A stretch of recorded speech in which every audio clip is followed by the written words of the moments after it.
Buenas, esto es Liberty y es un espacio para hablar de cultura, política, para opinar, para conocer un poco más sobre el acontecer de la región. Mi nombre es Víctor Márquez, nací y crecí en Venezuela y hace un año dejé mi país. Antes de irme entendí que la sociedad se mueve y se organiza desde sus bases, que la política bien hecha comienza ahí y que para que ésta se mantenga debe ser el ciudadano quien la ejerza mediante la meritocracia. También entendí que la política es servicio público, que todo político electo en procesos con garantías y transparencia es representante de sus electores y por ende debe cumplir con ellos, y que si luchamos fuertemente, el Estado finalmente retrocederá y será un árbitro y no un titiritero. Y entonces llegamos a una pregunta que mucha gente se ha hecho durante años. ¿Qué es la libertad? Filosóficamente está definida como la desaparición de la opresión, y esto significa no subyugar ni ser subyugado. Para mí, la libertad es tener la capacidad de discernir por uno mismo qué desea hacer con su vida y con su propiedad privada, y hacerlo, siempre y cuando se entienda que hay consecuencias que deben asumirse y que cada quien es libre de hacer con su vida lo que decida. Luchar por la libertad es una decisión que cada quien toma. Lo primordial para la defensa de la libertad es la defensa del individuo, que es la minoría más pequeña y por lo tanto todo intento de igualarlo a otros resulta en una afrenta directa y grave hacia la libertad. Actualmente encontramos países cuyos gobiernos limitan la libertad y otros cuyos gobiernos la eliminan, como por ejemplo Cuba y Venezuela.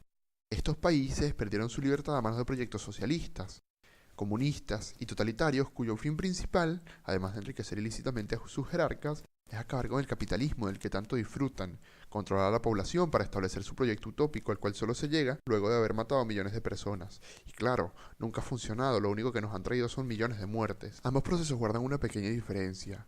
En Cuba, el comunismo se instaura por la vía de las armas, mientras que en Venezuela llega el socialismo por vía democrática, por la elección del pueblo, a través del voto popular, etc. Y hablo de ambas cosas, comunismo y socialismo, porque uno da paso al otro. Sin socialismo no puede haber comunismo. El socialismo consta de 10 pasos que luego de completarse devienen comunismo. Algunos de estos pasos son, por ejemplo, la socialización de los medios de producción, que no es más que expropiación, robo, la planificación central, el intervencionismo en todos los ámbitos de la vida del ciudadano, la oposición al capitalismo, la abolición de las clases sociales, igualando a todo el mundo en la pobreza, esa es la famosa igualdad del socialismo, y la subordinación del individuo a la sociedad. Finalmente se deja de ser individuo, se deja de ser ciudadano para comenzar a ser pueblo, y el pueblo no es más que una masa uniforme que los gobernantes de izquierda o que el gobernante de turno pueda pisotear a su antojo. Latinoamérica está atravesada actualmente por el socialismo. Este ha calado en cada uno de los países de Latinoamérica de distintas maneras y en los países como los antes mencionados la destrucción ha sido evidente. Venezuela se encuentra 60 años retrasadas en materia de salud y de sanidad. Cuba es una de las economías más destruidas del mundo y es uno de los países con menos libertad junto a Venezuela y Corea del Norte. En otros países como Argentina y Brasil se logró salir del socialismo. En Brasil, luego del impeachment realizado a Dilma Rousseff en el 2013, mandó Michel Temer por un periodo de 5 años y luego se realizaron elecciones que ganó Jair Bolsonaro, el candidato de ultraderecha, como lo llaman algunos. Él dice ser liberal, yo pongo en duda que sea liberal, es algo más conservador, digamos. Y en Argentina, en el 2015 ganó Mauricio Macri con su alternativa Cambiemos. Macri no pudo sostener un gradualismo que lo ayudara a salir del socialismo y ese mismo gradualismo, el de Cambiemos me refiero, ha llevado a que Argentina continúe la línea del desastre y mucha gente en Argentina añora que Cristina Kirchner vuelva.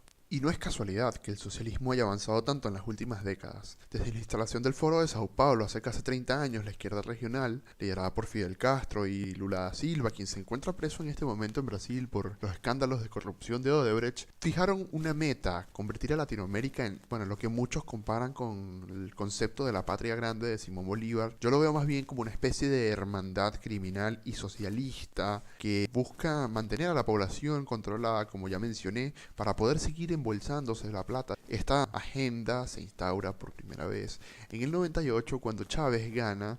Chávez había estado preso en Venezuela por una sentencia que se le impuso luego de un intento de golpe de Estado hacia el presidente Carlos Andrés Pérez en el 92. Bueno, Chávez en La Habana, en una rueda de prensa que dio con Fidel en el 94, él dijo que él haría que Venezuela y Cuba fueran una, que se hermanaran, obviamente, en el crimen. De ahí en adelante inició el proyecto de la agenda de la izquierda para hacerse con todos los países latinoamericanos y poder decir: En momento determinado, patria, socialismo o muerte. Vencimos. Y es por esto que el ciudadano latinoamericano debe comprometerse con la lucha por la libertad, no solo para resguardar su propia libertad o para conquistarla, sino para hacer ver y hacer entender al resto del mundo que el socialismo no quiere libertad, que el socialismo quiere opresión, muerte y desgracia.